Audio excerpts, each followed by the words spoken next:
Welcome, architectural enthusiasts. My name is Michael Abramopoulos and this is tutorial 3. In this one we'll be looking at materiality within Twinmotion and how to effectively apply this to your Twinmotion model. And also from this we'll be looking at how to export a range of different renders and views and also some video rendering options as well. So let's get stuck into it. So I'll bring you back in this tutorial back into our Twinmotion Rhino model that we've imported in here. So as we talked about in the last tutorial, we have all of our materials assigned as paint colors. So now what we want to do to make this look actually like a bit more like a building, we might want to add in some materials. So in Twinmotion you have this library on the second side, on the left side here, and we can go through here and basically add in what we see fit. So in terms of doing materials, I want to add in a material here, so I might click in. If we start first, we might look into a ground color. So this green area here is grass, so we might want to go down to ground covers here. We can go to, I think it's nature here, and we can pick from all of these ones here. So this will show you now here that because we've assigned this area to this color, say if I pick grass 3, I can drag and drop. And that because it's already been assigned a material, that color in Rhino, Twinmotion can identify that our material wants to go on this section. So right now it looks a bit really large. So what we can do is we can come into this panel on the left here. We can change the scale all the way down so it looks a bit better. We can also change the rotation if we need to, depending on how we want it to look. Make it look a little bit like this. We might want to say take the roughness out of it a little bit. And we have all these other ones that we can do. So we have emissive, mask, which are really in-depth detailing for the materials. So that's that. And now we can go on to start adding in some extra materials. If I go in next to adding in a glass one, we can go into this. If I go and I want to add, say maybe a stone, a nice sandstone, maybe just for the sake of it, stone wall, we might check into that, change the scale down on that one, make it look a bit more realistic. There we go. Then we might go back into ground. We have some, we might show some pebbles on this option, so we make that a bit smaller. Or maybe something different. Maybe some river pebbles maybe might look a bit nicer. Rotate that. Oh. There we go. Can make it look a bit nicer maybe. I would. See, like maybe a nice sand colour.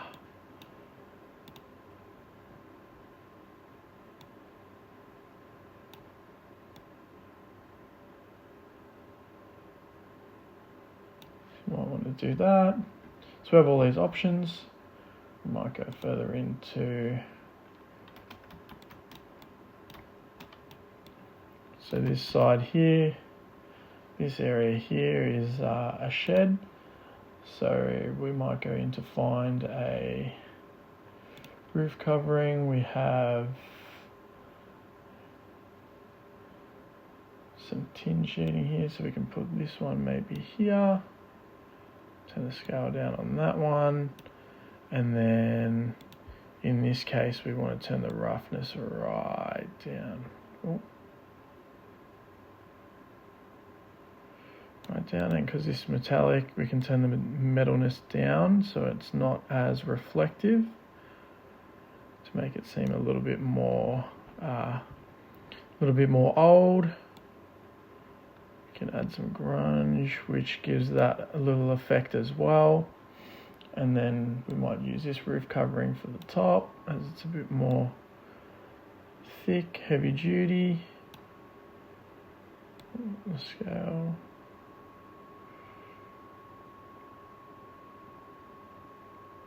Might have that. So you can see that that's on top there now. And we'll add this one in here as well.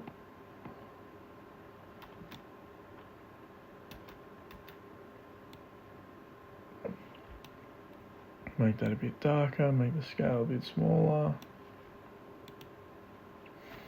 What we can do is, even if we go, so say I want to make this wall here match a bit closer to this one.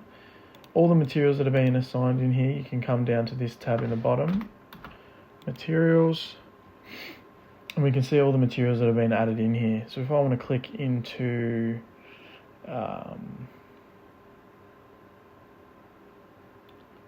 that roof cover there, I think it's this one, we can change the luminosity to change that one down a bit so it looks a bit darker like that. Put that at maybe like around 10%. So we can do that. So there we go. What I might also do is quickly, to finish this off, I might just add some in the metal.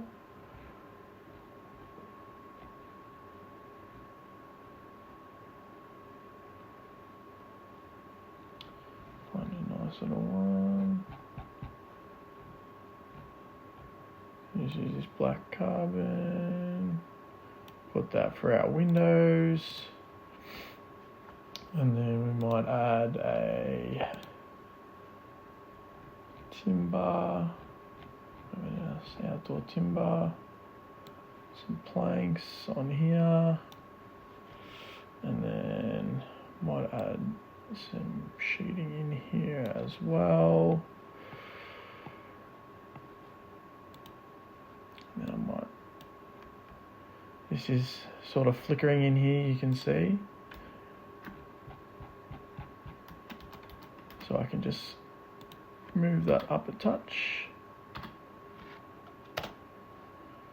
maybe a bit more.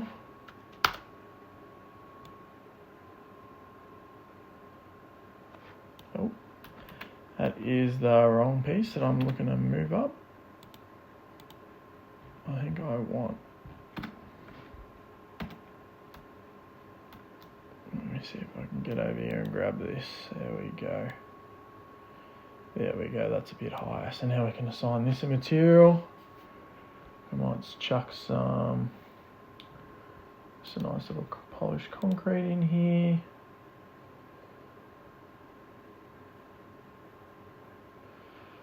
Or no, not that one. Some of them might be a bit nicer.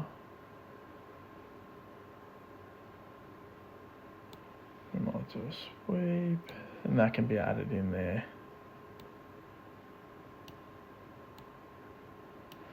We've got that in there.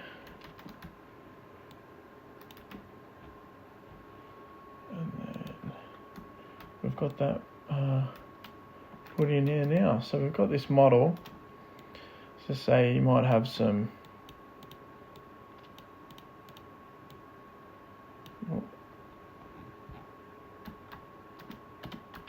oops.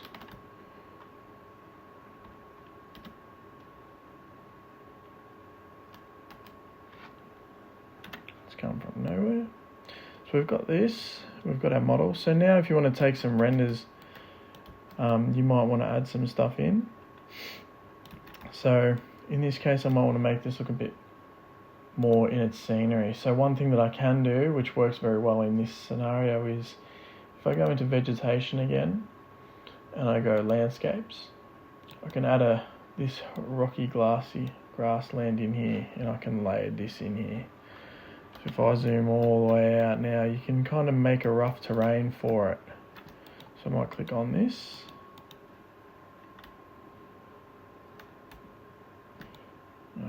I can move, oh, no, not rotate it, but I can drag it up and down into our terrain, so I can kind of mix it in a little bit with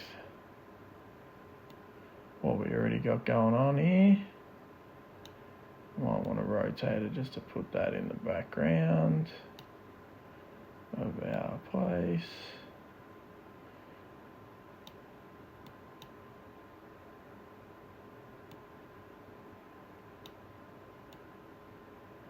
Might make it look nice, a bit like that. There's something rough at this point.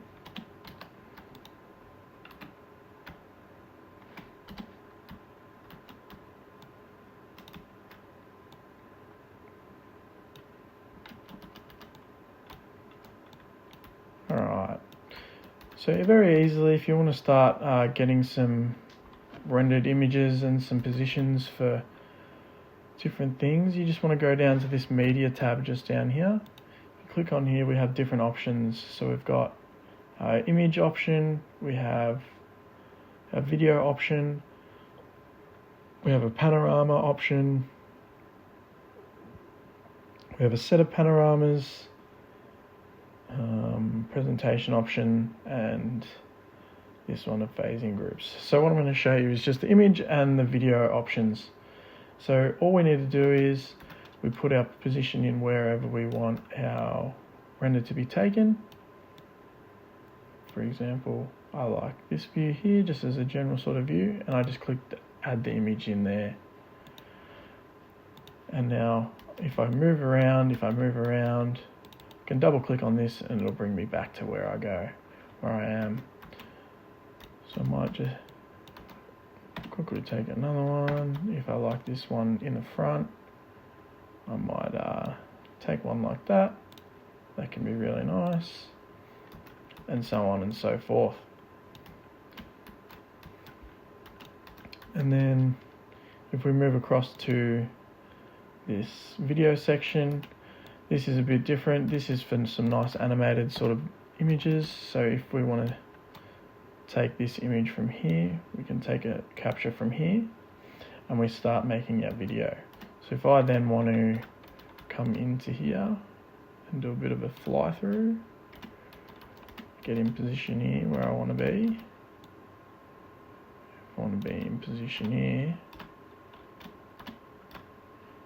I can then add this image here, and then my next position I might want to come out. Oh. And maybe be looking at this.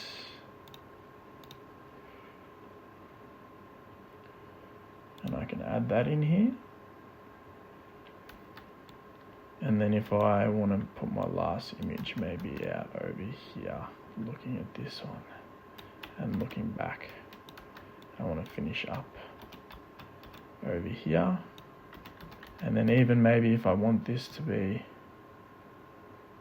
a morning view, maybe over here, I can set that there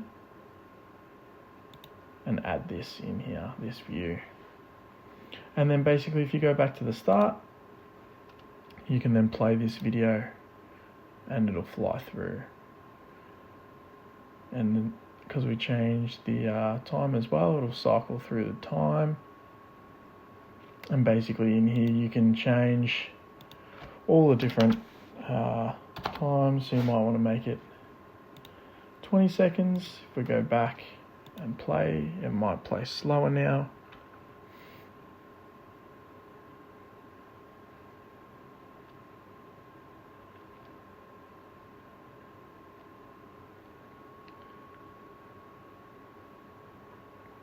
And you'll be able to get a nice smoother transition. So from here, you might have this as your video ready to go. You might be happy with that and all that sort of stuff. All we want to do now is go into export. We click export. It brings you all the different sections of what you've got. So say if I want to export this video, you can export it as MP3. If you have the images, you can select the images that you want. You can click, you select these two, and you'll be right. Yep, selected these, and that'll be good. And then all we do from the bottom is click export here, and you'll be able to save them wherever you need to and use them for your presentations. So that is some quick ways in which you can utilize materials within Twinmotion and how to export some nice renders and videos very easily. Thank you.